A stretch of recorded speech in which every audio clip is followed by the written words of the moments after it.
शलाकया चक्षुरुन्मिलितं येन तस्मै श्रीगुरवे नमः।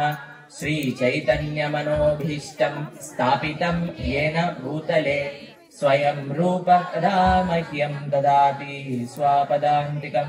वन्देऽहं श्रीगुरो श्रीयुतापदकमलं श्रीगुरो वैष्णवांश्च श्रीरूपं साग्रजाता सगना रघुनाथान्वितं तं सजीवं साद्वैतं सावधूतं परिजनसहितं कृष्णचैतन्यदेवं श्रीराधा कृष्णपादान् सहगणललिता श्रीविशाखान्वितांश्च नमो ॐ विष्णुपादाय कृष्णप्रेष्ठाय भूतले श्रीमते स्वामिन्निति नामिने नमस्ते सारस्वते देवे गौरवाणी प्रचारिणे निर्विशेष शून्यवादी पाश्चात्यदेशतारिणे नमो महावदन्याय कृष्ण प्रेम प्रदायते कृष्णाय कृष्ण चैतन्य नामिने गौरत्रिषे नमः। हे कृष्ण करुणा सिंधो दीनबंधो जगत्पते गोपेश गोपिका कांत राधा कांत नमोस्तुते। तप्त कांचन गौरांगी राधे वृंदावनेश्वरी वृषभानुसुते देवी प्रणमामि हरिप्रिये। वाञ्छाकल्पतरुभ्यश्च कृपा सिन्धुभ्य एव च पतितानां पावनेभ्यो वैष्णवेभ्यो नमो नमः।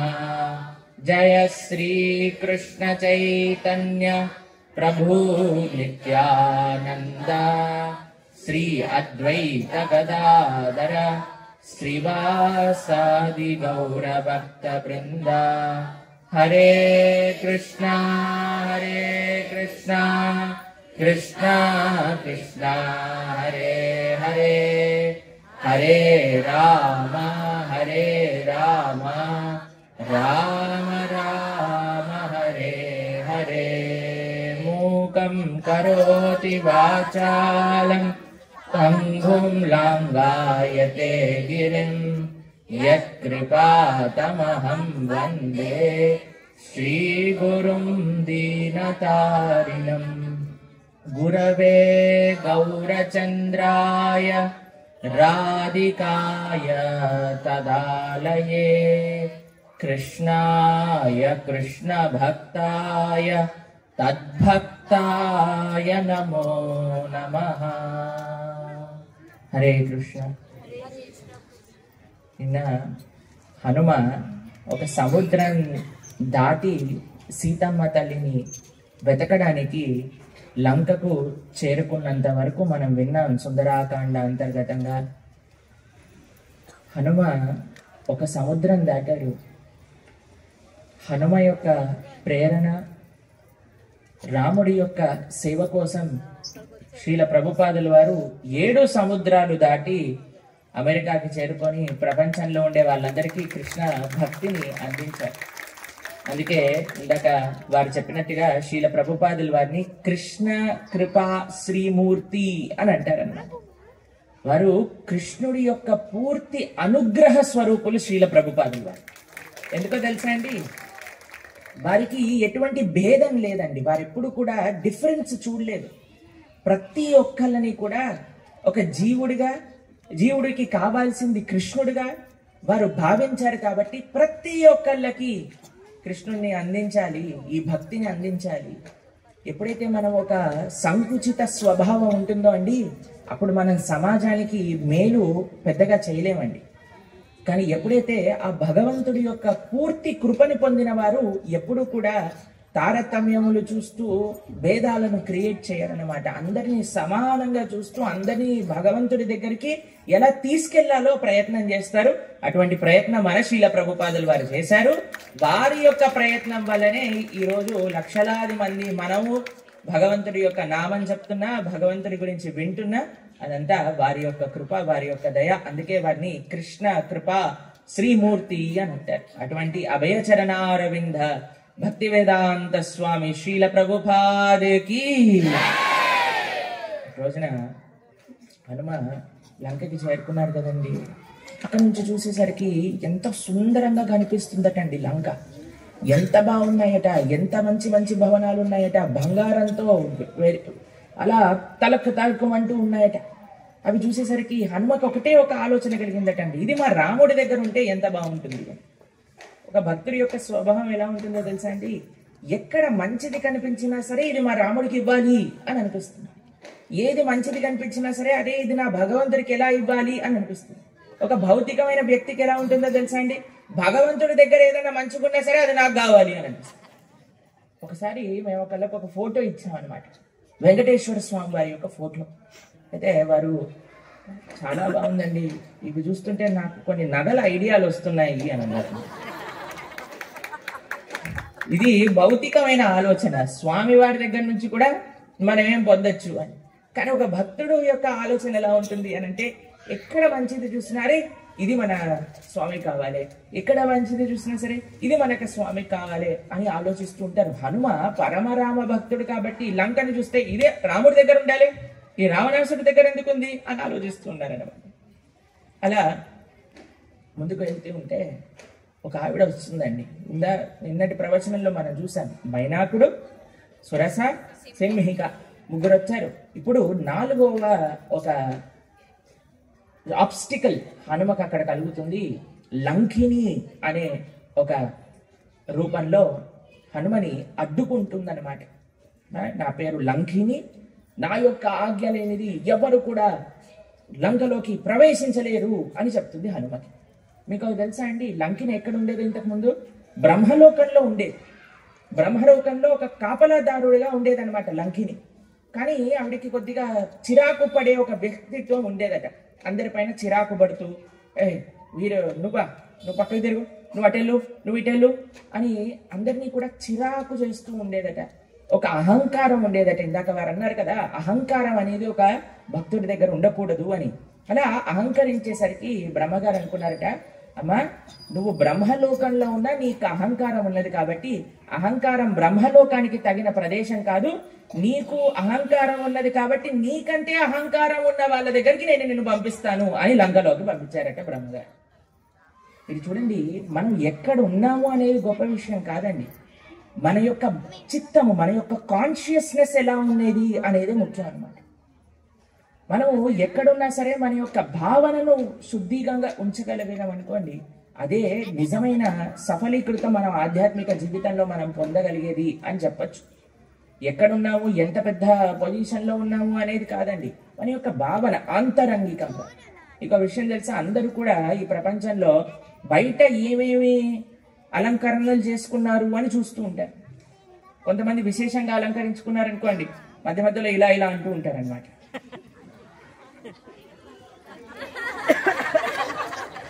మేమనుకుంటే అరే ఇన్నిసార్లు ఎందుకు వాచ్ చూస్తున్నారు, ఒకసారి చూస్తే అయిపోతుంది కదా అంటే, వాళ్ళు చూడడానికి కాదు మనల్ని చూపించడానికి. 10 సార్లు ఇలా ఇలా చూసారనుకోండి, కొత్త వాచ్ లేదా ఇంకొక అలంకరణ అనుకోండి, ఇలా ఇలా అనొచ్చు, ఏదో ఒకటి అనొచ్చు, లేదా ఇలా ఇలా చూపించు, చాలా ఉన్నాయిలేండి. అలా బయట బాహ్యంగా చూపించాలి అని అనుకుంటారు. అలానే బాహ్య వస్తువులని చూసి వీరు ఇంతటి వారట అంతటి వారట అని కూడా అంటారట.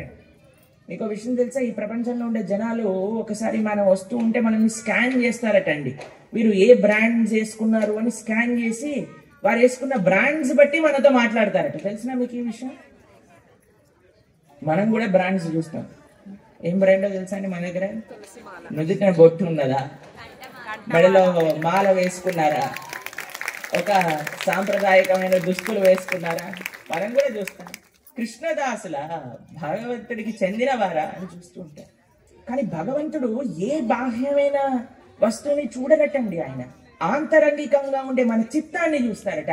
కృష్ణుడికి ఒక లక్షణం ఉంటుంది, ఇన్సైడ్ అవుట్ అని అంటారు. ఆయన లోపల దాచిపెట్టుకునేది బయట చూస్తాడట, బయట విషయాలు నమ్మడట ఆయన. ఆ పరమాత్మ దగ్గర ఆ క్వాలిటీ ఉందండి. మనం అంటే ఈజీగా మనల్ని మోసం చేయొచ్చండి, కానీ స్వామిని మోసం చేయలేం కదండి. మన హృదయంలో ఏమున్నది దానికి తగ్గట్టుగానే మనకి ఇంకొక అవకాశాన్ని భగవంతుడు ఇస్తాడు. ఈ లంకిని బ్రహ్మలోకంలో ఉన్నా సరే అహంకారంతో ఉండేదట. అహంకారంతో ఉన్న లంకిని, అమ్మా నీకు ఈ ప్రదేశం మంచిది కాదు, నువ్వు లంకకి వెళ్ళు అని అక్కడికి పంపించేశారు. ఆవిడ ఇక్కడ కూడా నన్ను లంకిని అని అంటారు, నన్ను దాటుకొని ఎవరు కూడా నా అనుగ్రహం లేనిది లంకలోకి వెళ్ళలేరు అంటే హనుమ ఒక్కసారిగా ఆవిడికి ఒక గుణపాఠాన్ని నేర్పించేసరికి కొన్ని రియలైజేషన్స్, కొన్ని మార్పులు లంకినిలో కలుగుతూ ఉంటాయి. మీకు హనుమ ఒక పరమ రామభక్తుడు. ఒక భక్తుడి యొక్క సాంగత్యం వల్ల మనకు కలిగేది ఏమిటి అని అంటే, మొట్టమొదటిది భక్తుల యొక్క సావాసం మనం కానీ చేయటం ప్రారంభిస్తే మనలోని అహంకారం పోతుంది, మన యొక్క హృదయం శుద్ధీకరణ జరుగుతుంది అని అంటారు. అహంకారం పోవాలండి మన లోపల. భగవంతుడి దగ్గర ఉండకూడదు. భగవంతుడి దగ్గర అహము, భాగవతుల మధ్యలో అహంకారం అనేది ఉన్నదనుకోండి, స్వామి మనని స్వీకరించారు. ఏ విషయాల పట్ల అహంకారం వస్తుంది అని కుంతీదేవి మనకి భాగవతంలో స్వామికి విన్నవిస్తుంది. జన్మ ఐశ్వర్య శృత శ్రీభి అని అంటుంది. జన్మ, ఒక గొప్ప జన్మ దొరికింది అనుకోండి, చాలా అహంకారం వస్తుంది, నాకు ఇంతటి జన్మ దొరికింది అని. ఒక గొప్ప కుటుంబంలో పుట్టినా సరే, ఒక గొప్ప వంశంలో పుట్టినా సరే, మాదింత వంశము, నేనింత గొప్పవాణ్ణి అనే ఒక జన్మతః ఒక అహంకారం మనిషిలోకి ప్రవేశించగలుగుతుందట. అది జన్మ వల్ల వచ్చే అహంకారం.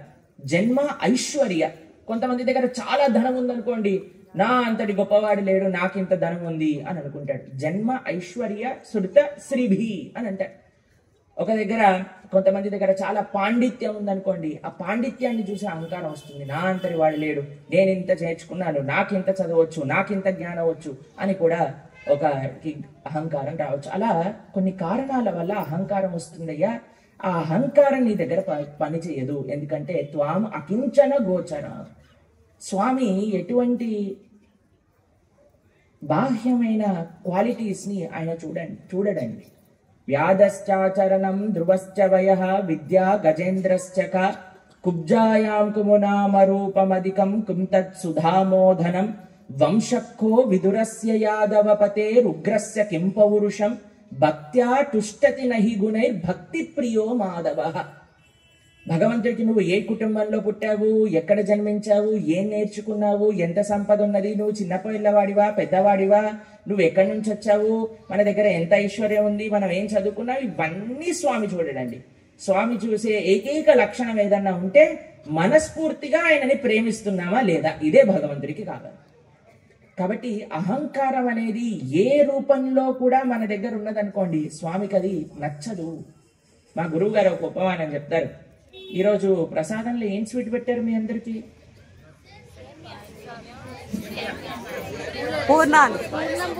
పూర్ణాలు పెట్టారా? ఇంకా సేమియా పాయసం కూడా పెట్టారు.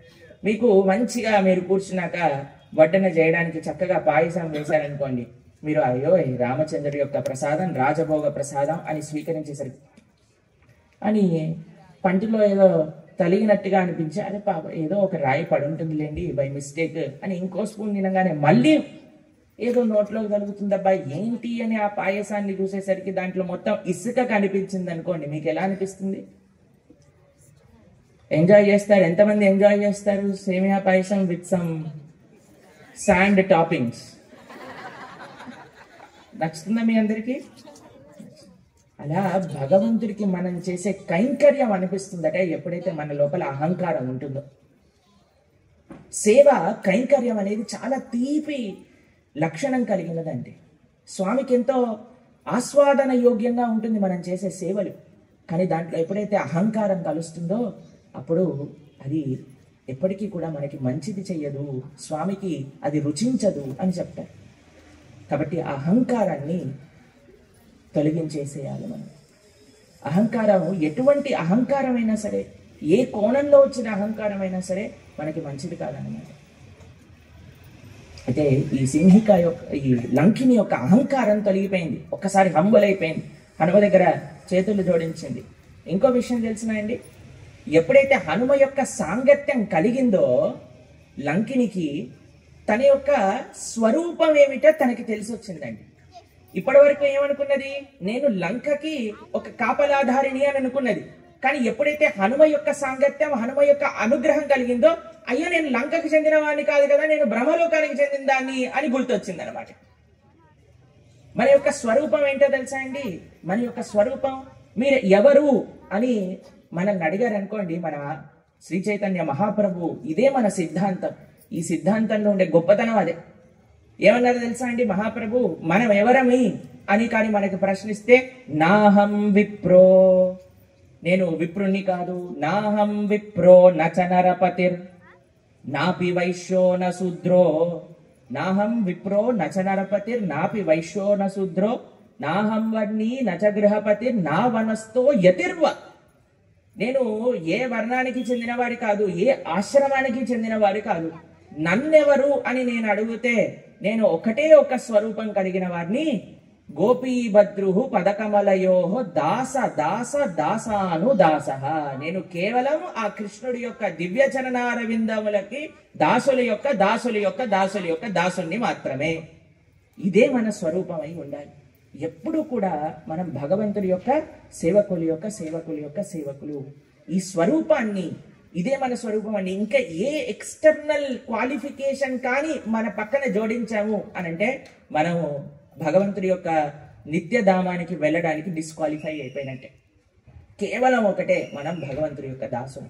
చాలా మంది ఈ ప్రపంచంలో చాలా కాంపిటీషన్ ఉంటుంది. ఏమంటో తెలుసా అండి, మేము సాక్షాత్తుగా భగవంతుడిని అయిపోవాలి అని ప్రయత్నం చేస్తారు ఈ లోకంలో ఉండే జనం. ఎంత విచిత్రమో చూడండి. స్వామి యొక్క సేవ చేస్తూ, స్వామిని ఆరాధన చేస్తూ, అయ్యా ప్రణవానంద దాస్ గారు మీ ప్రవచనాలకు వచ్చామండి, ఏం చేయాలనుకుంటున్నారంటే మీరు కొద్దిగా దిగితే అక్కడ కూర్చుందాం అనుకుంటున్నామండి అని అన్నారు అనుకోండి, ఎలా ఉంటుంది మీకు? బాగుంటుందా? చప్పట్లు కొడుతున్నారు. మీకు బాగుంటుందేమో, మాకు బాగుండదు. అలా భగవంతుడికి బాగుంటుంది అనమాట. అయ్యా ఏం కావాలి నువ్వు అని అంటే, నువ్వే అయిపోవాలనుకుంటున్నాను స్వామి అని అన్నారు అనుకోండి. మేమే భగవంతులము, మేము భగవంతులం అయిపోతాము అని చాలా మంది ఈ యొక్క భావన ఈ ప్రపంచంలో ఉంటుందండి. అది ఎంత తప్పుడు భావన.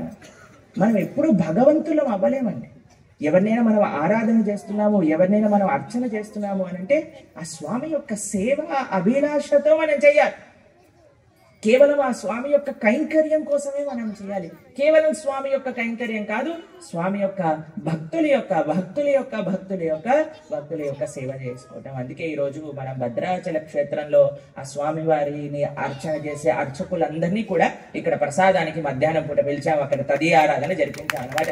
ఎందుకంటే ఇక్కడికంతా ఇంత దూరం వచ్చాం, రాముడి యొక్క సేవ చేస్తున్నాం, సుందరాకాండ చక్కగా పారాయణ చేస్తున్నాం, ఇక్కడ హవనం చేస్తున్నాం, ప్రవచనాలు చెప్పుకుంటున్నాం, రాముడి యొక్క వైభవమైన అభిషేకం జరిగింది.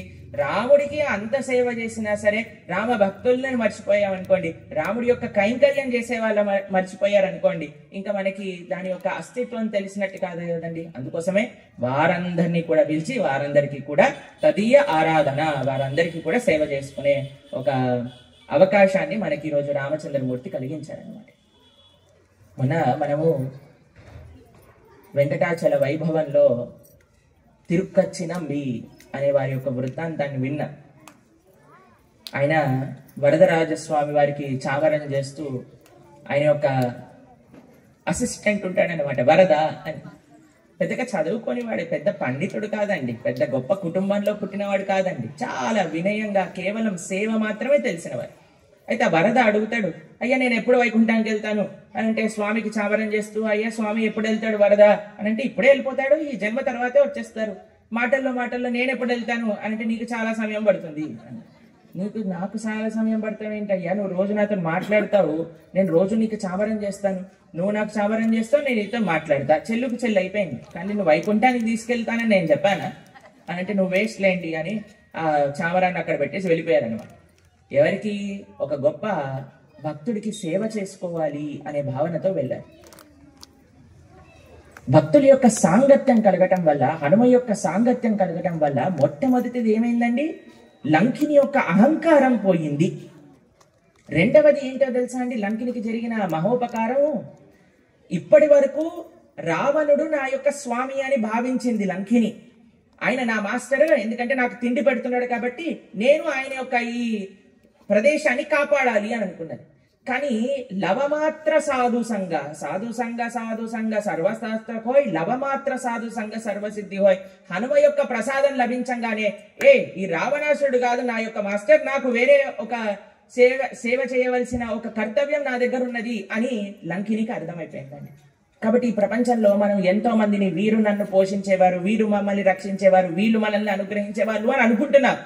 కానీ ఎప్పుడైతే భాగవతోత్తముల యొక్క సాంగత్యం కలుగుతుందో వెంటనే ఈ ప్రపంచంలో ఎవ్వరూ మనల్ని రక్షించలేరు, కేవలం మనము స్వామిని మాత్రమే సేవించాలి అనే ఒక జ్ఞానము మనకి ఏర్పడుతుందన్నమాట.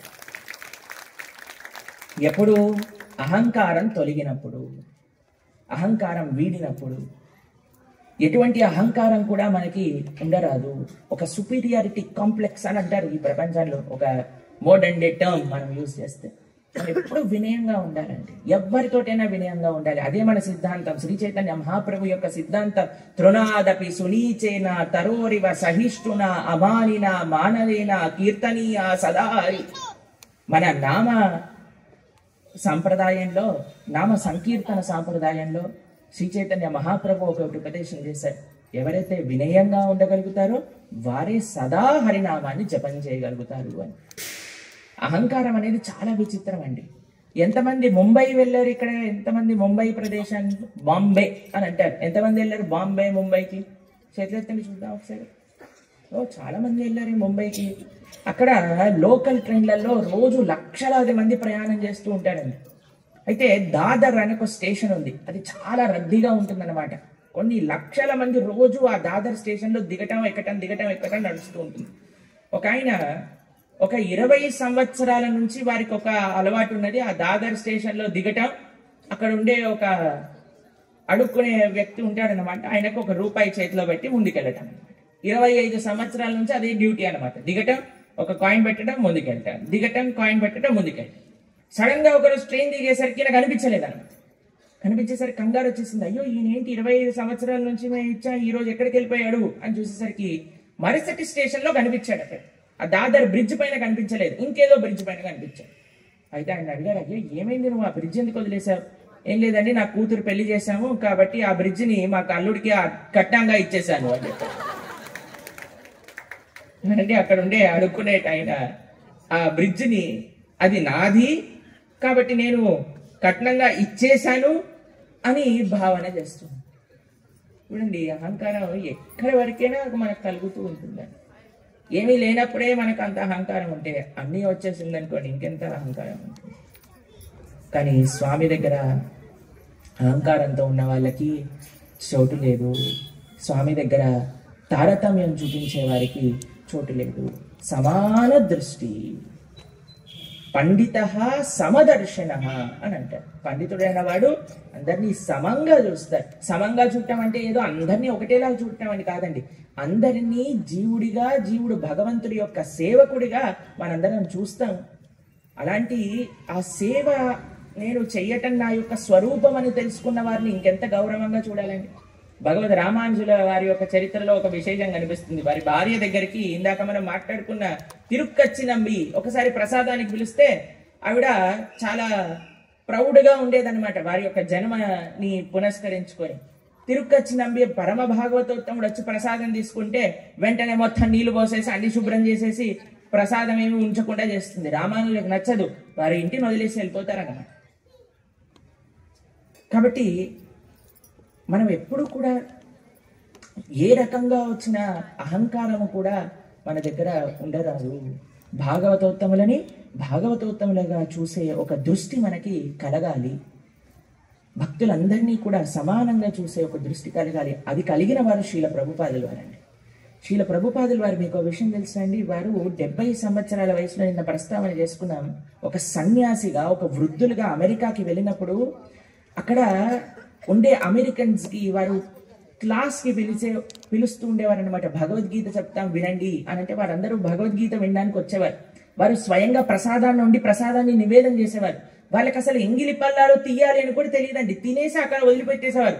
శ్రీల ప్రభుపాదులు వారు వారి తీసుకున్న ఎంగిలి మొత్తం కూడా ఎత్తిపడేసి అక్కడ ఉండేవన్నిటిని కూడా శుభ్రం చేస్తూ ఉండేవారు అనమాట. ఎందుకు తెలుసా అండి వారు ఆ సేవ చేయగలిగారు? ఎందుకంటే వీరు కృష్ణదాసులు అని వారు నమ్మారు. ఆ కృష్ణదాసులు అనే తత్వాన్ని బయటికి తీసేది నా యొక్క సేవ అని వారు పూనుకున్నారు. కాబట్టి ఆ త్యాగము, ఆ సేవ వారు చేయగలిగారు.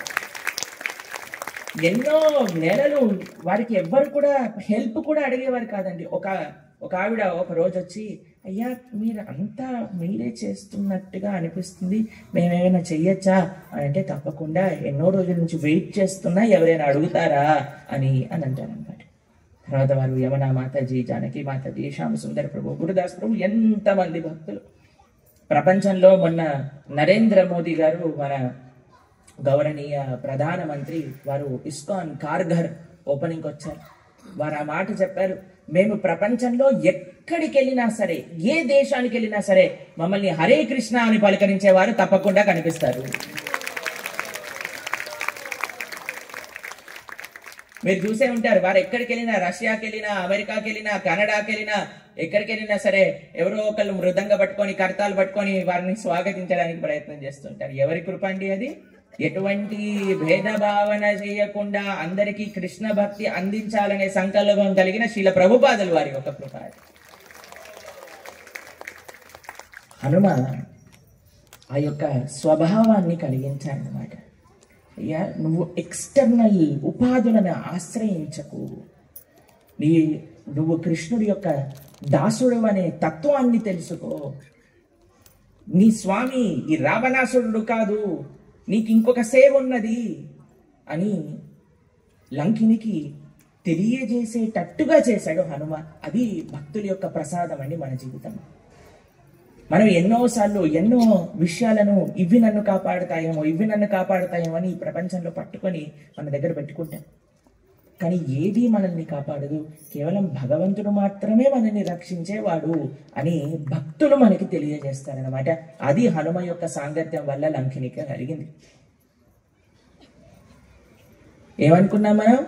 అహంకారం తొలగుతుంది, మన స్వరూపం ఏంటో తెలుస్తుంది, మన నిజమైన స్వామి ఎవరో మనకి అర్థమవుతుంది. దాని తర్వాత వినయం మనకు వస్తుంది. అహంకారం ఎప్పుడైతే తొలగుతుందో అప్పుడే వినయం, ఎప్పుడైతే వినయం ఉంటుందో అప్పుడే మనం భగవంతుడికి దగ్గర అవ్వగలుగుతాం. సరే, హనుమ అలా లోపలికి ప్రవేశిస్తూ ఉన్నారు. మొత్తం లంకా నగరాన్ని చూస్తున్నారు. ఎంత వైభోగమైన లంక, అరే ఇది రాముడికి చెందవలసినది అని తలుచుకుంటూ లంకలో ఉండే విశేషాలన్నింటినీ కూడా పరిశీలన చేసుకుంటూ ముందుకి వెళ్ళసాగారు. రావణాసుడి యొక్క భవనం బయట ఒక పెద్ద పుష్పక విమానం కనిపిస్తుందండి. ఆ విమానం చూసేసరికి లోపలికి వెళ్తే ఎంత ఆశ్చర్యం అంటండి, అలాంటి అద్భుతం ఇంకొకటి లేదనమాట. ఆ పుష్పక విమానంలో గార్డెన్స్ ఉన్నాయి, రూమ్స్ ఉన్నాయి, పెద్ద పెద్ద భవనాలు ఉన్నాయి, పెద్ద పెద్ద హాళ్ళు ఉన్నాయి. ఎందులో? ఫ్లైట్లో. ఇప్పుడు ఫ్లైట్లో ఒక ఫస్ట్ క్లాస్లో ఒక బెడ్ వేస్తేనే వాళ్ళు మేము ఫ్లైట్లో బెడ్ వేసాము అని అనుకుంటున్నారు. కానీ రావణాసురుడి యొక్క ఫ్లైట్లో గార్డెన్లు ఉన్నాయట, కస్టమైజ్డ్ బంగ్లోస్ ఉన్నాయట. వీటన్నిటి మధ్యలో అన్నిటికంటే పెద్ద ఆశ్చర్యమైన విషయం ఏంటో తెలుసా అండి? రావణాసురుడి యొక్క ఆ పుష్పక విమానంలో ఉంది ఒక పెద్ద లక్ష్మీదేవి యొక్క విగ్రహం కూడా ఉన్నదట. ఇది అసుర భావన అంటే. లక్ష్మీదేవినేమో ఆరాధనకి పుష్పక విమానంలో పెట్టుకొని ఇంకొక లక్ష్మీదేవినేమో బంధించి పెట్టుకున్నాడు. ఇది రాక్షసత్వము అని అంటే. ఏంటో తెలుసా అండి? తత్వము తెలుసుకున్నా సరే, ఎవరైనా చెప్తున్నా సరే మనకి మంచి మాటలు, దాన్ని అర్థం చేసుకున్నా సరే మన యొక్క మనసులో ఉండే స్వభావం మనల్ని ఎంతగా లాగుతుంది తప్పు చేయడానికి అని అంటే, అన్ని తెలిసినా సరే మనం ఇంకా తప్పు చేయడానికి ప్రయత్నం చేస్తాం అనమాట. రావణాసుడికి ఏదో తెలియక తప్పు చేసిన వాడు కాదండి, అన్నీ తెలుసు రావణాసుడు. అయినా సరే మన యొక్క అనర్థములు, ఆయన దగ్గర ఉండే కామాది అనర్థములు ఆ తప్పుడు పని చేసేటట్టుగా రావణాసుడిని ప్రేరణ చేశాయి. సరే, ఆ ప్రదేశం అంతా పరిశీలన చేసి లోపలికి వెళ్ళి రావణాసుడి యొక్క భవనం లోపల చూస్తూ ఉంటే వందలాది మంది స్త్రీలు అలా పడుకొని ఉన్నారటండి. హనుమ అలా చూస్తూ పరిశీలన చేస్తూ ఆయనకు ఒకసారి మనసులో చాలా క్వశ్చన్ వచ్చిందట. అరే, నేను ఒక బ్రహ్మచారిని కదా, నేను ఇలా స్త్రీలను చూస్తున్నాను ఏంటి, అసలు ఇది కరెక్టేనా అని ఒకసారి పరిశీలన చేసుకుంటే నేను ఎందుకు చేస్తున్నాను అనే ప్రశ్న వేసుకున్నానట. అప్పుడు లేదు, నేను రాముడి యొక్క సేవ కోసం చేసుకున్నాను. మనం చేసే ప్రతి ఒక్క సేవలో మనల్ని మనం ప్రశ్నించుకుంటూ ఉండాలండి ఎప్పుడైనా సరే. నేను దీన్ని దేనికోసం చేస్తున్నా? ఇది కేవలం భగవంతుడి కోసం చేస్తున్నానా, లేదా నాకేదో కావాలని నేను చేస్తున్నానా? నాకేదో ఎవరో నన్ను చూసి పొగడాలని చేస్తున్నానా, లేదా నేను ఇంత గొప్పవాడినని చేస్తున్నానా, లేదా నాకు ఇది కావాలి అని చేస్తున్నానా? నిరంతరం మన యొక్క ఇంటెన్షన్ని పరిశీలన చేసుకుంటూ ఉండాలి. హనుమ తనని తాను ప్రశ్నించుకున్నారు. ఇది ఎవ్వరూ మనల్ని అడగరండి, ఇది కేవలం మనకి భగవంతుడికి మధ్యలో ఉన్న విషయం మాత్రమే. కాబట్టి ఆ ఇంటెంట్ ఎప్పుడైతే మనకు తెలుస్తుందో నిరంతరం మనం ఒక ప్రశ్న చేసుకోవాలి. అయ్యా, ఇందులోపల నుంచి వచ్చే ఏ మంచి విషయమైనా సరే, ఏ పొగడ్తైనా సరే, ఇది నీకు చెందింది కాదు, ఇది ఆచార్యులకు చెందింది, ఇది రామచంద్రమూర్తికి చెందింది. పలికెడిది భాగవతమట, పలికించు విభుండు రామభద్రుండట. ఏది చేసినా సరే, మనం ఏ గొప్ప విషయం చేసినా సరే అందరూ పొగుడుతూ ఉంటారు కదండి. సన్మానం చేయాలి అని అనుకుంటారు, పొగడాలి అని అనుకుంటారు, సన్మానం చేయాలి అని అనుకుంటారు. మీరందరూ చూసే ఉంటారు. అందుకే మనకి ఈరోజు క్లాస్ లేట్ అయిపోయింది. కాబట్టి దానివల్ల కొన్ని అడ్వాంటేజెస్ ఉన్నాయి, డిసడ్వాంటేజెస్ ఉన్నాయి అన్నమాట. కానీ ఎప్పుడు డిసడ్వాంటేజ్ అని అంటే, దాన్ని నిజంగా మనసులోకి తీసుకున్నప్పుడు, నేను సన్మానానికి యోగ్యుణ్ణి అని అనుకున్నప్పుడు చాలా ప్రమాదకరం అది. ఆ భావన ఎన్నటికీ ఉండకూడదు. ఎవరైనా మనకి ఒక మంచి పొగడత ఇచ్చారు అని అంటే ఒకటే ఒక విషయంతో దాన్ని యాక్సెప్ట్ చేయాలి. ఎందుకో తెలుసా అండి? అయ్యో స్వామి, నువ్వు నా వెనకాల ఉన్నావు కాబట్టి నాకు ఈ పొగడత వచ్చింది కదా. మీరు చూడండి, కొన్నిసార్లు మనకి ఆలయంలో ఊరేగింపు చేస్తూ ఉంటారు. ఊర్లలో మీరు చూసారనుకోండి, స్వామిని ఇలా షోల్డర్స్ పైన మనకి ఎల్లుండి ప్రొద్దున పూట మనం కూడా స్వామిని అలా ఊరేగిస్తాం. ఇక్కడ అందరూ దర్శిద్దురు కానీ అప్పుడు ఆ పల్లకీ సేవ జరిగేటప్పుడు పల్లకీని మోసే వాళ్ళ పాదాలకి నీళ్లు పోస్తూ ఉంటారు. చూసారా మీరు? ఎంతమంది చూసారు? చెయ్యొద్దండి చూద్దాం. ఆ వ్యక్తి పాదాలకు ఎందుకు నీళ్లు పోస్తారండి? నేను ఇప్పుడు చాలా గొప్పవాడా అండి? ఎందుకు? స్వామిని మోస్తున్నాడు కాబట్టి ఆయన పాదాలకు నీళ్లు పోస్తాడు. అంతే కదండి. ఆయన నార్మల్ గా మీ ఇంటి పైన నడుస్తే ఏం చేస్తాడండి? డోర్ వేసేస్తాడు, ఎప్పుడు వచ్చి మనల్ని డిస్టర్బ్ చేసేస్తారేమో. కానీ అటువంటి వ్యక్తి అయినా సరే భగవంతుడి యొక్క పల్లకీని మోస్తున్నాడు అని అంటే పాదాలకి నీళ్లు కలుగుతాయి. కాబట్టి అది మన యొక్క గొప్పతనం ఎన్నటికీ కాదు, అది మన వెనకాల ఉన్న రాముడి యొక్క గొప్పతనమే అని ఎప్పుడైతే భావిస్తామో ఆ ఇంటెన్షన్ చాలా క్లియర్ గా ఉండాలండి. నేను ఎందుకు సేవ చేస్తున్నా, నేను ఎందుకు ఇక్కడ ఉన్నాను, మనం ఎందుకు ఈ కార్యక్రమం చేస్తున్నాం, కేవలం భగవత్ ప్రీత్యర్థం మాత్రమే. ఆ భావన మనకు ఉండాలి. హనుమాన్ తనని తాను ప్రశ్నించుకుంటూ ఉన్నాడు అనమాట. నేను చేసేది కరెక్టేనా, అసలు ఎందుకు చేస్తున్నాను, లేదు నేను రాముడి కోసం చేస్తున్నాను. ప్రశ్నించాలి. దాన్ని మనము మన మనసుని ప్రశ్నించాలి, మనసుకి నచ్చ చెప్పుకోవాలి. స్వామి ఇది నువ్వు భగవంతుడి యొక్క సేవగా చెయ్యి, భగవంతుడి యొక్క సేవగా చెయ్యి అని మనసుకి సర్ది చెప్పుకోవాలన్నమాట. అలా చేశాడు హనుమ. వెతుకుతూ వెతుకుతూ వెళ్తూ ఉంటే ఆ యొక్క భవనంలో ఒక ఆవిడ కనిపిస్తూ ఉంది.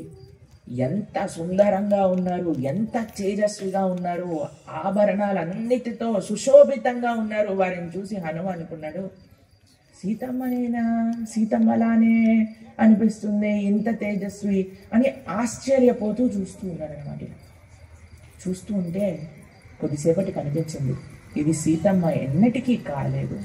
ఎందుకు అనంటే సీతమ్మ రాముడు లేకుండా అలంకరణ చేసుకుంటుందా, సీతమ్మ రాముడు లేకుండా రావణాసుడి యొక్క భవనంలో ఎందుకు ఉంటుంది, తప్పకుండా ఇది సీత కాదు.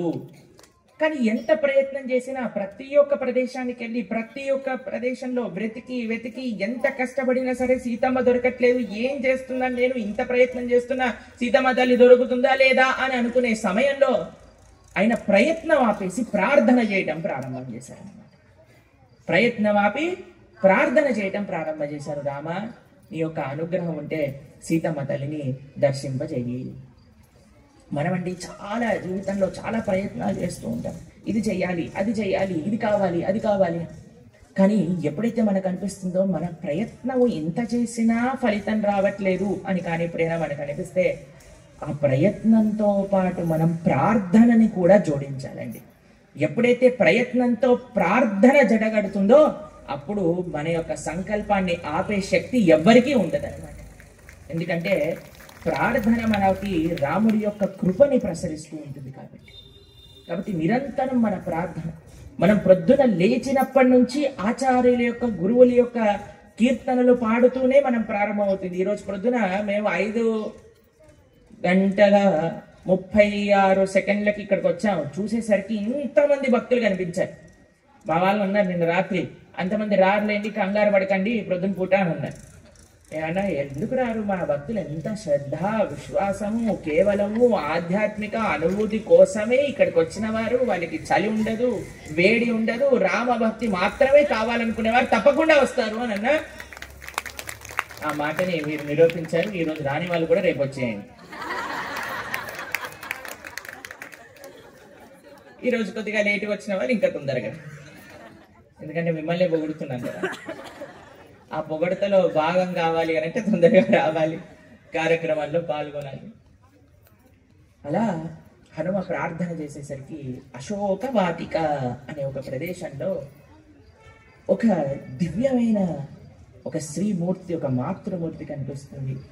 వెంటనే అప్రయత్న పూర్వకంగా హనుమ 2 చేతులు కూడా దగ్గరకు వచ్చి ప్రణామం చెయ్యాలి అనే ఒక భావన కలుగుతుందండి. ఇందాక రావణాసుడి యొక్క భవనంలో కనిపించిన స్త్రీ ఎవరండి? మండోదరిని చూసినప్పుడు హనుమకి కలిగిన భావన ఏంటండి? ఆశ్చర్యం కలిగింది. కానీ ఎప్పుడైతే సీతమ్మ తల్లిని చూశాడో హనుమ, వెంటనే అప్రయత్న పూర్వకంగా 2 చేతులు దగ్గరకు వచ్చి ప్రణామం చేయాలి అని అనిపించింది అనమాట. ఇది ఒక బాహ్యమైన భౌతికమైన వస్తువుకి, ఒక భక్తికి సంబంధించిన వస్తువుకి ఉండే తేడా. ఒక బాహ్యమైన భౌతిక వస్తువు చూసినప్పుడు మనకి ఆశ్చర్యం వేస్తుందండి. అమ్మో ఇంత వైభవమా, ఇంత విశేషం. కానీ భక్తి కలిగిన వ్యక్తులు, భక్తి కలిగిన ఒక తత్వం ఎంత వినయంగా ఉండే. సీతమ్మ తల్లి ఏం అలంకరణలు చేసుకోలేదని, అయినా సరే చూడంగానే చేతులు జోడించాలి అని అనిపిస్తూ ఉంటుంది. అందుకే మనకు ఒక విషయం చెప్తారు, everything that glitters is not gold అని అంటారు. Everything that glitters is not gold. అందుకే మనందరికీ కూడా చాలా ఏమంటారంటే, యాడ్లు చూసారంటే మీకు ఎలా అనిపిస్తుందంటే, ఈ ప్రోడక్ట్ లేని నాకు అసలు పనే అవ్వదు అని అనిపిస్తుంది. అది వాళ్ళ యొక్క సక్సెస్ మనకు అలా అనిపించిందంటే. మేము ఒకసారి మాకు చెన్నైలో ఇంజనీరింగ్ చదువుతున్న సమయంలో మా కాలేజ్ ఉండే ప్రాంతంలో మొత్తం కూడా వరదలు వచ్చాయన్నమాట. చెన్నైకి ఒక తత్వం ఉన్నది, ప్రతి డిసెంబర్ నెలలో మునిగిపోతుంది అనమాట. చెన్నైలో ఉన్న వాళ్ళు ఎవరైనా ఉన్నారా ఇక్కడ? ఉన్నారా? మీకు అనుభూతి ఉందా? ఎవ్రీ డిసెంబర్ మంత్ మొత్తం వరదలు వచ్చేసి ముంచేస్తాయి అన్నమాట. అయితే మాకు ఫ్లైట్ మొత్తం ఎయిర్పోర్ట్ అంతా మునిగిపోయింది. సరే అని ఏదో ఒక లాస్ట్ మినిట్లో ఒక ట్రైన్ దొరికితే, చెన్నై నుంచి కొన్ని కిలోమీటర్లు వెళ్తే అక్కడ ఒక స్టేషన్ ఉంది. అక్కడ నుంచి ట్రైన్లో బయలుదేరి వరంగల్కి చేరుకున్నాం అనమాట.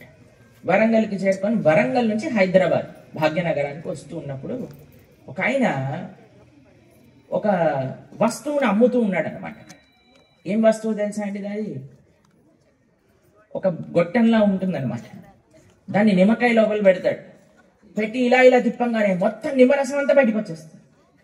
దాని తర్వాత సంత్రాలో పెడతాడు. సంత్రాన్ని తిప్పంగానే మొత్తం సంత్రా రసం అంతా బయటకు వచ్చేస్తుంది అన్నమాట. మేము అనుకున్నా, ఎంత బాగుంది అసలు, మా అమ్మగారికి ఇస్తే ఎంత సంతోషపడుతుంది. ఎప్పుడు ఏమి ఇంటికి తీసుకెళ్ళలేదు కదా, కనీసం ఇవ్వైనా కొనాలి అని ఒక 10-15 కొని పెట్టుకున్నాం అనమాట. మా అమ్మగారికే కాదు, ఇంట్లో ఉన్న వాళ్ళందరికీ ఇద్దాం. అసలు నిమ్మకాయ రసాన్ని పిండటంలో ఎంత కష్టపడుతుంది, ఇలా కొయ్యాలి, వాటిని పిండాలి, మధ్యలో చేయబెట్టాలి, ఆ విత్తనాలు రాకుండా చూడాలి. ఇది ఇస్తే ఇలా ఇలా తిప్పేసి మొత్తం రసం అంతా వచ్చేస్తుంది, శబాష్ అంటారు నన్ను అనగానే. అందరూ ఎంత కాన్ఫిడెంట్గా ఆయన చెప్పాడు, ఎంత కాన్ఫిడెంట్గా చెప్పాడు అంటే నేను చాలా ఇంప్రెస్ అయిపోయి, ఒక 15 ఇవ్వరా, నా దగ్గర ఉండే డబ్బులన్నీ ఇచ్చేసి అన్ని కొనుక్కొని ఇంత పెద్దది బ్యాగ్లో పెట్టుకొని వచ్చి, అమ్మా మీకు ఒక విషయం తెచ్చాను చూసావా అంటే, ఏం తెచ్చావు అని అంటే, నిమ్మరసాన్ని బయటికి తీసే మషిన్ తెచ్చావు అని. అది నిమ్మకాయ లోపల పెట్టి తిప్పితే మనకి నీళ్ళు కోసం అని లోపలికి వేస్తారు చూడండి, బోరింగ్. కొన్నిసార్లు బోర్ వేసినప్పుడు ఎంత లోతుకి తగినా దాంట్లోంచి నీళ్లు లావు, తెలిసినా మీకు? అలా నిమ్మకాయని ఎంత తిప్పుతున్నా సరే దాంట్లోంచి రసం రావట్లేదమ్మా.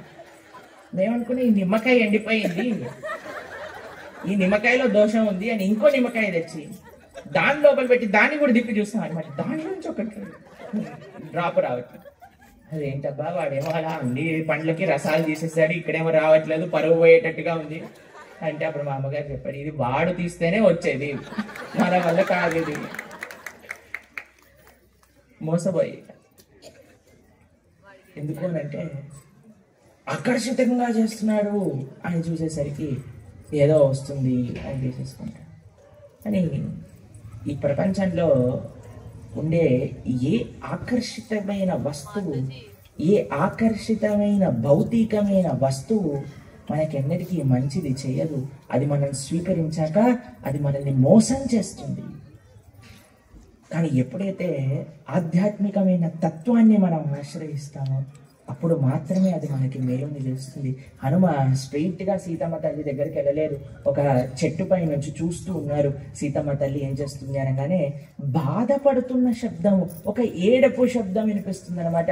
సీతమ్మ తల్లి తన కేశములు తీసుకొని ఇలా జుట్టు చెట్టుకు వేసి ముడేసుకొని తన ప్రాణాన్ని తీసుకోవడానికి ప్రయత్నం చేస్తూ ఉన్నది అనమాట. ఆ సమయంలో హనుమ చూసినప్పుడు మీరు చూడండి ఒకసారి, హనుమ అంత ప్రయత్నం చేసి అక్కడి నుంచి లంకకొచ్చి లంకలో అన్ని చూస్తూ చూస్తూ చూస్తూ చివరికి సీతమ్మ దగ్గరికి వచ్చాక సీతమ్మ తల్లి ప్రాణం చేసుకుంటుంది అన్నప్పుడు రాముల వారికి ఏం చెప్పగలుగుతారండి? ఆయన అనుకున్నాడు, అరే నేను సంస్కృతంలో మాట్లాడాలా, సంస్కృతంలో మాట్లాడితే సీతమ్మ తల్లి అనుకుంటుంది, అయ్యో వీడెవడు వచ్చేసాడు నా దగ్గరికి, సంస్కృతంలో మాట్లాడుతుంది అంటుంది, మా యొక్క ప్రాకృతమైన భాషలో మాట్లాడితే సీతమ్మ తల్లికి అర్థం కాదు, అరే నేను ఏం మాట్లాడితే సీతమ్మ తల్లికి ఉపశమనం కలిగించగలను అని ఆలోచించిన హనుమ ఎటువంటి సెకండ్ థాట్ లేకుండా రామకథను ప్రారంభం చేశారు. ఎందుకో తెలుసా అండి, ఏ భాషకి చెందిన వాళ్ళైనా, ఏ ప్రాంతానికి చెందిన వారైనా, ఏ పరిస్థితిలో ఉన్నవారైనా సరే అందరికీ ఉపశమనం కలిగించేది ఏదైనా ఈ ప్రపంచంలో ఉండే తత్వం ఉంది అని అంటే అది రామకథ మాత్రమే. దానికి భాషల అవసరం లేదండి, అది భాషల అవసరం లేదు. రాముడి యొక్క చరిత్ర, కృష్ణుడి యొక్క చరిత్ర మనసుకి, ఆత్మకు సంబంధించినది కథ కదండి. కాబట్టి ఎప్పుడైతే ఆ రాముడి యొక్క చరిత్రను హనుమ చెప్పటం ప్రారంభం చేశారో, సీతమ్మ తల్లి ఇలా ముడివేసుకుంటున్నది, ఒకసారి వదిలేసింది అన్నమాట. ఆశ్చర్యంతో వింటూ ఉన్నది, ఏం చెప్తున్నాడు హనుమ. అలా రాముడి యొక్క వైభవం మొత్తం చెప్పాక ఒక చిన్ని స్వరూపంతో అలా చూస్తూ ఉన్నాడు, ఏం జరుగుతుంది ఏం జరుగుతుంది అని. అప్పుడే రావణాసురుడు ప్రొద్దున్నే సీతమ్మ తల్లి దగ్గరికి వచ్చి, ఏ సీత, నీ గడువు మొగిసిపోతూ ఉన్నది, ఎంత తొందరగా వీలైతే అంత తొందరగా సరెండర్ అవ్వు అనగానే రావణాసురుడు రాగానే సీతమ్మ తల్లి ఒక గడ్డిపోచని తీసి రావణాసురుడు ముందు పెట్టేశాడు. సీతమ్మ తల్లి ఎందుకు ఈ గడ్డిపోచని రావణాసురుడు ముందు పెట్టింది అనేదానికి మన ఆచార్యులు 10-13 కారణాలు చెప్తారు. కేవలం గడ్డిపోచని ఎందుకు పెట్టింది సీతమ్మ తల్లి అని. ఒక కారణం ఏంటో తెలుసా అండి, స్త్రీల పట్ల అసభ్యమైన ప్రస్తావన కలిగిన వారు పశువుతో సమానము. కాబట్టి రావణాసురుడు అంత పెద్ద రాజు వచ్చినా సరే, ఒరే నువ్వు పశువుతో సమానం రా, నువ్వు తినవలసింది గడ్డి అని ఒక గడ్డిపోచ అక్కడ పెట్టింది అనమాట. అందుకే మన నీతికారులు చెప్తారు, మాతృవత్ పరదారేషు, మన యొక్క భార్య తప్ప మిగతా వారందరినీ కూడా ఒక మాతృ స్వభావంతో చూడవలసిన అవసరం ఉన్నది. ఇది అందరం చాలా జాగ్రత్తగా గమనించవలసిన విషయం అండి. మనం ఎప్పుడైనా సినిమాల గురించి మాట్లాడితే చాలా మంది అడుగుతారు, మీకు సినిమాల వాళ్ళకి ఏదన్నా గొడవ అయిందా అండి అని అంటారు అనమాట. మాకేం గొడవ ఉంటుందండి వాళ్ళతో? ఒకటే ఒక బాధ ఉంటుంది. ఎందుకో తెలుసా అండి, మన యొక్క మంచి స్వభావములన్నిటినీ కూడా మార్చివేస్తారు. వాటిని పాడు చేసి మన లోపలుండే, ఆల్రెడీ మనమైన పెద్ద గొప్ప మహానుభావులు, తపస్సులా అండి. మన హృదయంలో ఏదుందో, మనం ఏం మాట్లాడినా సరే భగవంతుడికి తెలుసు, మనకి తెలుసు మనం ఎలాంటి వాళ్ళు. అటువంటి చెత్తలో ఇంకొద్దిగా చెత్త యాడ్ చేసుకోవటం ఎందుకండి?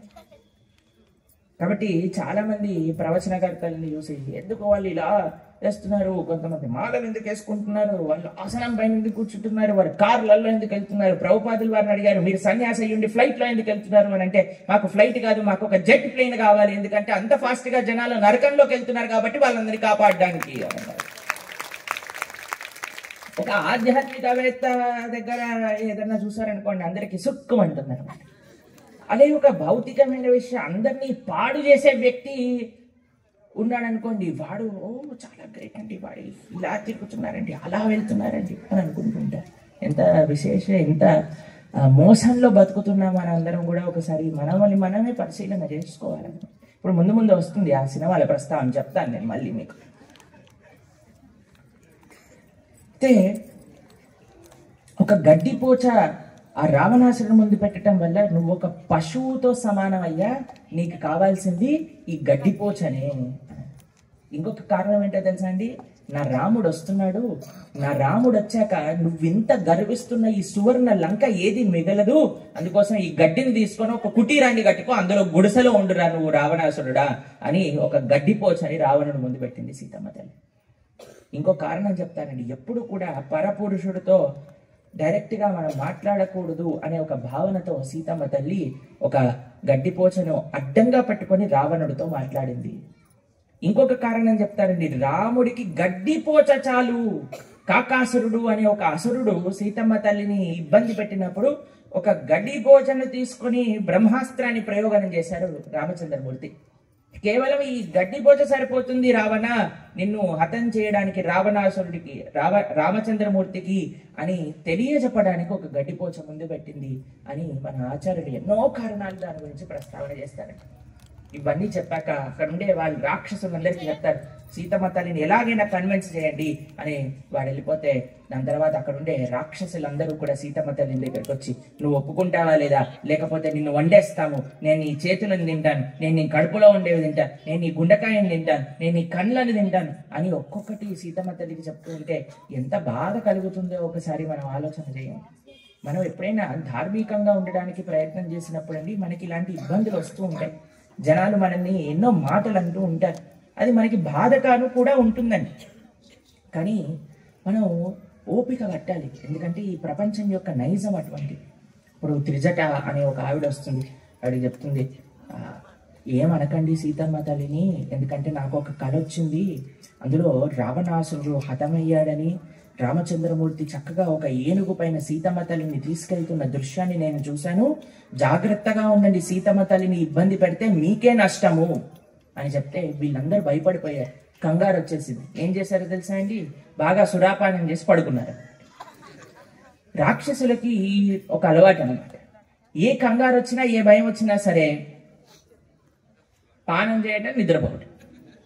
ఎందుకు అనంటే ఒక భౌతికమైన తామసిక రాజసిక స్వభావం ఎప్పుడైతే మనకు ఉంటుందో అండి, ఒక కష్టాన్ని ఎలా ఎదుర్కోవాలి అని మనసుతో ఆలోచింపజేయదు. మనసు ఏమనిపిస్తుందో తెలుసా అండి, ఆ కష్టం మర్చిపోవడానికి ఏదైనా ఉపశమనం, ఎక్స్టర్నల్ ఉపశమనం ఉంటే సరిపోతుంది, ఆ కష్టం మర్చిపోతాము, ఆ కొద్ది క్షణాలకైనా మేము ఆనందంగా ఉంటాము అని మనం అనుకోవచ్చు.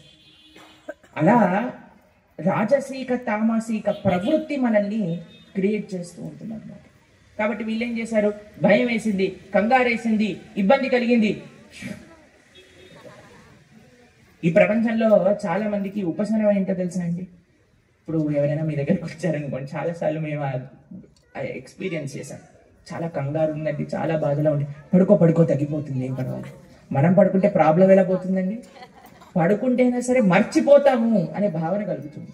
కానీ ప్రొద్దున పూట కళ్ళు తెరిచాక అదే ప్రాబ్లం కదండి, అదే విషయం మనకు కనిపిస్తుంది కదండి. కాబట్టి ఏ టెంపరీ ఒక సొల్యూషన్ మన కష్టాలను నివృత్తి చెయ్యలేదు. కేవలం ఏకైక మార్గం ఏదైనా మన కష్టాలకు, మన మానసిక రుగ్మతలకు కావాల్సిన ఒక మందు కానీ అది ఉంది అని అంటే అది భగవంతుడి యొక్క నామము మాత్రమే. హరిర్నామ హరిర్నామ హరిర్నామైవ కేవలం కలో నాస్తైవ నాస్తైవ నాస్తైవ గతిరన్యథ. ఇంకొక మార్గమే లేదండి. అందుకే మనం ప్రాక్టీస్ చేయాలి. ఎప్పుడైతే మనం జపం చేసుకుంటామో, ఎప్పుడైతే మనం చక్కగా భగవంతుడిని ఆరాధన చేసుకుంటామో, భగవంతుడి యొక్క సంకీర్తన చేసుకుంటామో, ఎందుకు ఇది ఎంత మీకు ప్రవచన మార్గంగా మీరు విన్నా సరే అండి, దీన్ని ఎక్స్పీరియన్స్ చేయలేరండి. ఇప్పుడు ఇందాక మీకు చెప్పినట్టుగా మీరు పూర్ణాలు, పాయసం ఇవన్నీ మధ్యాహ్నం పూట పెట్టారని, ఇప్పుడు మీకు ప్రసాదం ఏముంటుందో మనకు తెలియదు, కానీ మంచి ప్రసాదమే పెడతారు. ఇప్పుడు ప్రసాదం అయిపోయాక, ఇప్పుడు మా ప్రవచనం అయిపోయాక, కీర్తన అయిపోయాక, ఈ రోజు డిన్నర్ ప్రసాదాన్ని మేము స్క్రీన్ పైన చూపించబోతున్నాం, అందరు చూడండి అని అన్నారు అనుకోండి, ఏం చేస్తారు మీరు? బాగుందండి, ఎక్కడి నుంచి దారి చెప్తే కొద్దిగా వెళ్ళి ప్రసాదం తీసుకుంటాం. తీసుకోవాల్సిన పాఠం చేయండి నేత్రాల ద్వారా. ఈరోజు దర్శనం మాత్రమే ప్రసాదాన్ని అన్నారనుకోండి, మీరు ఏం చేస్తారు? రండి, ఈ బ్యాండ్ మీ దగ్గర పెట్టుకోండి, మేము వెళ్ళొస్తాము. బ్యాండ్ వేసుకున్నది ఎందుకండి? అందరు బ్యాండ్ వేసుకోకపోతే ప్రసాదాలు పెట్టామనగానే అందరూ దాన్ని బిగించేసుకున్నారనమాట ఆ రోజు. లేకపోతే అందరు చేతిలో పట్టుకున్నారు, ఒకవైపు ఇక్కడ, కొంతమంది పర్సులలో పెట్టేసుకున్నారు. కానీ మన ప్రశాంత్ ప్రభు అనౌన్స్ చేశారు, ప్రసాదం వైపు చూపించాలి అనగానే వెంటనే తీసేసుకొని టక్ టక్ టక్ అని పెట్టేసుకున్నారు. ఎందుకు? మనకి భగవత్ ప్రసాదాన్ని మనం పొందాలి, ఆ భగవత్ ప్రసాదాన్ని మనం అనుభవించాలి అనే ఒక కోరికతో కదండి. ఎప్పుడైతే మనం స్వీకరిస్తామో అప్పుడు దాని యొక్క రుచి ఏంటో మనకు తెలుస్తుంది. ఎప్పుడైతే మందుని వేసుకుంటామో అప్పుడు మనకి తీరుస్తుంది. అంతేకాని మెడిసిన్స్ అన్ని ఇక్కడ పెట్టుకొని రోజు దర్శనం చేసుకున్నారనుకోని ఏమవుతుందండి? తగ్గుతుందా మన యొక్క రుగ్మత? అలానే భగవన్నామాన్ని జపం చేయటం మనం ప్రారంభం చేయాలి. ఆధ్యాత్మికమైన ఒక మార్గంలో మనం ప్రయాణం చేయటం ప్రారంభిస్తే కదా ఇది ఎలాంటి ఉపశమనం కలిగిస్తుందో తెలిసేది. అలా ఉపశమనం కలిగింది అని అనుకుంటున్నారు కాబట్టి మీరందరూ చదువుతున్నారు ఇక్కడ, అవునా కాదా చెప్పండి? ఎందువల్ల? మీరు కేవలం వినటమే కాదు, విన్న విషయాలను అర్థం చేసుకున్నారు. కేవలం అర్థం చేసుకోవటమే కాదు, అర్థం చేసుకున్న విషయాలను ఆచరించారు. కాబట్టి ఈరోజు మనం ఇక్కడ చేరుకొని ఈ యొక్క కార్యక్రమాన్ని మనం చేసుకుంటూ ఉన్నాం. ఎన్నో నెలల నుంచి, సుమారుగా ఒక సంవత్సరం నుంచి మనందరం జూమ్లో ప్రతిరోజు ప్రొద్దున పూట కలుసుకుంటూ భగవద్ విశేషాలన్నీ కూడా చర్చ చేసుకుంటూ, మేము మొట్టమొదటి ప్రవచనం చెప్పిన రోజున 70 మంది ఆ ప్రవచనంలో ఉన్నారు. ఆ రామాయణం చెప్పాం, ఫస్ట్ టైం మనం ప్రవచనాలు చెప్పడం ప్రారంభం చేశాం. అలా ప్రారంభమైన మన యొక్క ధర్మ ప్రచార సేవ ఆ భగవంతుడి యొక్క అనుగ్రహం వల్ల, శ్రీల ప్రభుపాదుల వారి యొక్క కృప వల్ల ప్రతిరోజు కూడా ఇప్పుడు 1000 మందికి కూడా సరిపోవట్లేదు మన జూమ్. 1000 మంది జాయిన్ అయ్యాక కూడా మనకి ఫోన్ కాల్ వస్తున్నాయి. ఇప్పుడు కొంతమంది ఇంకా కొద్దిగా పెంచండి, మేము కూడా వినాలనుకుంటున్నాము అని. ఇదంతా ఎవరి గొప్పతనమో తెలుసా అండి? కొద్దిగా వెనకాల దర్శనం చేస్తే మీకు కనిపిస్తారు శ్రీల ప్రభుపాదుల వారి యొక్క కృప, శ్రీల ప్రభుపాదుల వారి యొక్క దయ, శ్రీల ప్రభుపాదుల వారి యొక్క కృప మనందరి పైన ఉన్నది. కాబట్టి ఇంత చక్కగా మనము ఆ భగవంతుడి యొక్క విశేషాలను మాట్లాడుకోగలుగుతున్నాం. ఏదో చెప్తున్నాం వింటున్నాం అనే భావన మనకెప్పుడు ఉండదండి. మనం బోధయంతః పరస్పరం కథయంతశ్చ మాం నిత్యం తుష్టంతి చ రమంతి చ. ఒకరికొకరు మాట్లాడుకుంటూ ఉన్నాం, మనకి తెలిసిన విషయాలు చెప్పుకుంటూ ఉన్నాం. మన జీవితంలో ఎప్పుడు కూడా టెంపరీ సొల్యూషన్స్కి మనం వెళ్ళకూడదండి. ఎప్పుడైనా సరే మనం పర్మనెంట్ సొల్యూషన్ ఏంటి అని మనం ఆలోచించాలి. అందుకే భక్తులు ఎప్పుడు కూడా మాకు ఈ విషయం చెప్తూ ఉంటారు. మీ అందరికీ కూడా ఈ సూచన వస్తూ ఉంటుంది. ఏమంటారంటే పెయిన్ కిల్లర్స్ వేసుకోకండి అని అంటూ ఉంటారు. విన్నారా మీరండి ఈ విషయం? మీకు ఏదన్నా అయితూ ఉండగానే వెంటనే మీరు మెడిసిన్ వాడకండి, అలోపతిది మెల్లగా క్యూర్ అయినా సరే ఆయుర్వేదం వేసుకోండి, హోమియోపతి వాడండి, కొద్దిగా టైం పట్టినా సరే అది న్యాచురల్ గా క్యూర్ అవుతుంది అని అంటూ ఉంటారు. ఈ ప్రపంచంలో ఏ భౌతికమైన విషయాన్నైనా సరే మన యొక్క కష్టాల కోసం తీర్చడానికి మనం ఆపాదన చేసుకుంటే అది ఈ పెయిన్ కిల్లర్ వేసుకున్నట్టే. అది ప్రాబ్లం ఎప్పుడు సాల్వ్ చేయదు, మనకి తెలియకుండా మాత్రమే చేస్తుంది. కానీ ఎప్పుడైతే మనం భగవంతుల్ని ఆశ్రయిస్తామో, భాగవతోత్తములను శ్రద్ధగా సేవిస్తామో, అప్పుడు మాత్రమే నిజమైన ఉపశమనం అనేది మనకు కలుగుతుంది. ఆ విశేషాన్ని మనందరికీ అర్థమయ్యే విధంగా శ్రీల ప్రభుపాదుల వారు తమ యొక్క పుస్తకాల్లో ప్రస్తావన చేశారు. శ్రీమద్ భగవద్గీత యథాతథం. ఈ పుస్తకం ఎటువంటిది అనంటే, ఎటువంటి మనిషినైనా సరే మార్చగలిగే స్వభావం ఈ పుస్తకంలో ఉందండి. ఆ తత్వాన్ని శ్రీల ప్రభుపాదుల వారు ఇందులో నిక్షిప్తం చేశారు. మేము ఒకసారి ఢిల్లీ వెళ్ళినప్పుడు అక్కడ మేము ఒక భక్తుడు వాళ్ళ ఇంట్లో ఉన్నామన్నమాట. అయితే ఆ మాతాజీ పంజాబ్ చెందిన వారు అనమాట. వారు చాలా చక్కగా ప్రసాదం చేసి మాకు స్వామికి నివేదన చేసి మా దగ్గర పెడితే మేము మాటల్లో, అమ్మ మీరేం చేస్తారు, మీరేం చదువుకున్నారు, మీరేం చేస్తుంటారు అని అంటే, మేము ఒక సంస్కృత్ ప్రొఫెసర్ మీ యూనివర్సిటీలో అని చెప్పారు. చాలా సంతోషం అండి, మీరు సంస్కృతం ఎప్పుడు నేర్చుకున్నారు అంటే, చిన్నప్పటి నుంచి సంస్కృతం చదువుకున్నామండి, మేము సంస్కృతంలో PhD చేసామండి అని అన్నారు. ఏ సబ్జెక్ట్ పైన PhD చేశారమ్మా మీరు సంస్కృతంలో అని అంటే, నాస్తికవాదం పైన సంస్కృతంలో PhD చేశాను అని అన్నారనమాట. అమ్మో, అయితే కొద్దిగా తక్కువ జాగ్రత్తగా మాట్లాడాలి వీళ్ళ ముందు అని. కానీ ఇప్పుడు చూస్తే బొట్టు పెట్టుకున్నారు, మాల వేసుకున్నారు, ఆ భగవంతుడికి నివేదన చేస్తున్నారు. ఇదేంటబ్బా, నాస్తికవాదం పైన, భగవంతుడు లేడు అనే ఒక తత్వం పైన సంస్కృతంలో PhD చేసిన ఆవిడ ఇప్పుడు భక్తురాలుగా ఎలా మారావమ్మా నువ్వు అని అంటే, ఏం లేదండి, మా వారు ఫస్ట్ ఈ భక్తి మార్గంలోకి వచ్చారు. మా ఫస్ట్ ప్రీచర్, నేను నా PhD అంతా ప్రీచింగ్ చేసింది మా వారిపైనే. ఆల్మోస్ట్ అలా ఇంకా నాస్తికుడు అవ్వబోతున్నాడు అనే క్షణంలో హరే కృష్ణ భక్తులు ఎవరో పట్టేసుకున్నారు. పాపం ఆయనకి ఎంత భయపడేవారు మాతాజీకి అనంటే, బ్యాగులో జపమాల పెట్టుకొని జపం చేస్తూ వచ్చేవారు.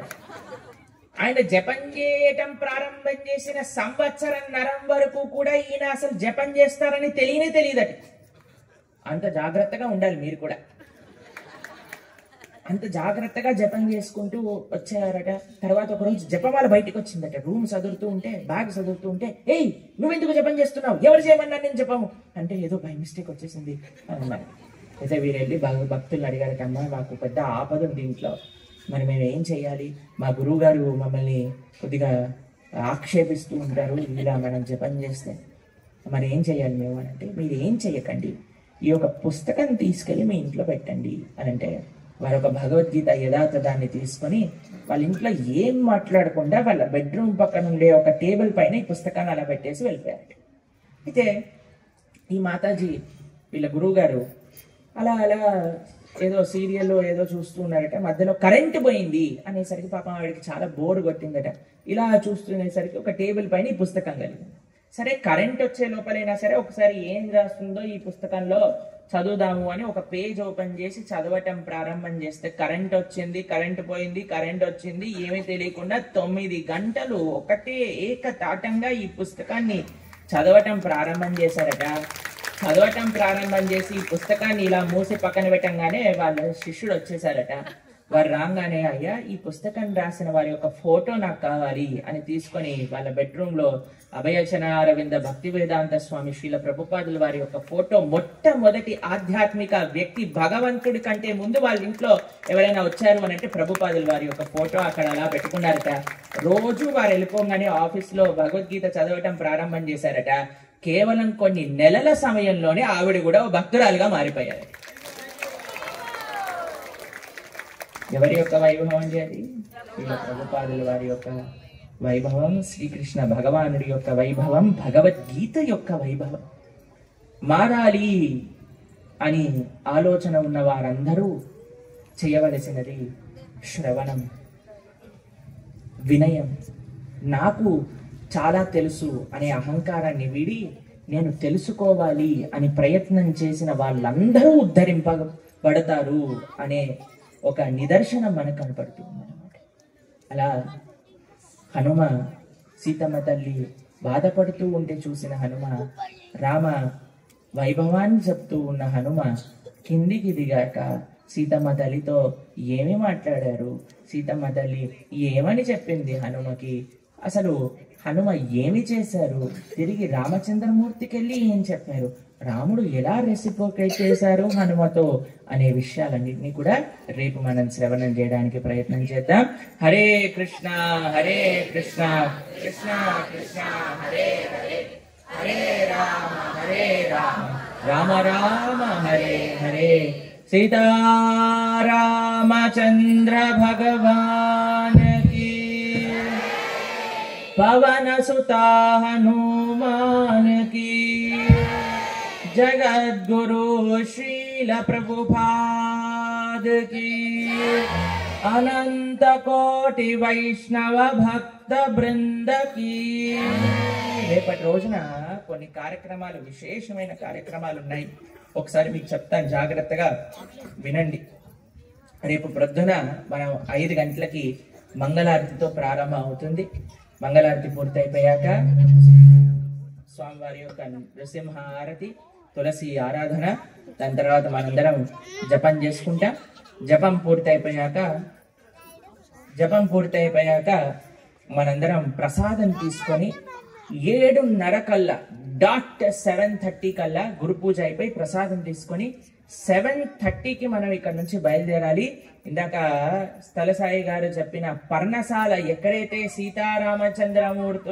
సీతారామచంద్ర ప్రభు ఉండి అక్కడ వారు గౌతమిలో స్నానం చేసిన ప్రదేశం, వారి బట్టలు ఆరేసుకున్న ప్రదేశం, వారు ఉన్న ప్రదేశాన్ని మనం రేపు దర్శించుకోబోతున్నాం అన్నమాట. కాబట్టి రేపు ఉదయాన్నే త్వరగా మనం అక్కడికి వెళ్ళి స్వామిని అక్కడ దర్శించుకొని అక్కడ నుంచి త్వరగా మనం అక్కడ మన గౌర్నాం ప్రభు, ప్రేమ్నర్తన్ ప్రభు, శరత్ పూర్ణిమ ప్రభు, శ్రీజీవ ప్రభు కూడా వెళ్తే అక్కడ మీకు వారి యొక్క ప్రవచనామృతాన్ని అందజేస్తారు. కొద్దిగా అక్కడ ఉండే విశేషాలను చెప్తారు. అవన్నీ దర్శించుకొని మనం యాజ్ ఫాస్ట్ యాజ్ పాసిబుల్ మనం మళ్ళీ తిరిగి వచ్చేస్తే రేపు మనం 3 రోజులు చేసుకున్న సుందరాకాండ హవన సర్గ పారాయణ ఆల్మోస్ట్ పూర్తయిపోతుంది. రేపు ప్రొద్దునకి, ఇప్పుడు ఆల్మోస్ట్ అయిపోయింది, రేపు ప్రొద్దునకి పూర్తయిపోతుంది. రేపు మనం మధ్యాహ్నం పూట 12:30కి మహాపూర్ణాహుతి యాగశాలలో జరుగుతుంది అనమాట. దాంతో మనకు ఒక కార్యక్రమం అయిపోతుంది. దాని తర్వాత స్వామివారి యొక్క ఎదుర్కోల్ ఉత్సవం అని అంటారు కదండి, ఆ ఎదుర్కోల్ ఉత్సవాన్ని పూర్తి చేసుకొని మనం ప్రసాదం తీసుకొని తిరిగి వస్తాం. దాని తర్వాత సాయంకాలం పూట ఈ యొక్క పార్ట్ సీతమ్మ తల్లిని దర్శనం చేసుకొని రాముల వారు వెనకాలికి, రామచంద్రమూర్తి దగ్గరికి వెనకాలి తిరిగి వెళ్ళిన హనుమ రాముడికి చెప్పి రాముడి యొక్క ప్రసాదాన్ని స్వీకరించటం, ఆ భాగం ప్రవచనాన్ని చెప్పుకొని రేపు సాయంత్రం కొద్దిగా తొందరగా ప్రోగ్రాం ప్రారంభం అవుతుంది 5 గంటలకల్లా. అప్పుడు మనం ఆ ప్రోగ్రామ్ని, ఆ ప్రవచనాన్ని వినేశాక మనకి ఇక్కడ కళ్యాణ మహోత్సవం ప్రారంభమవుతుంది. సీతారామచంద్ర స్వామి వారి యొక్క వైభవమైన కళ్యాణోత్సవం రేపు మనం చేసుకుంటాం అన్నమాట.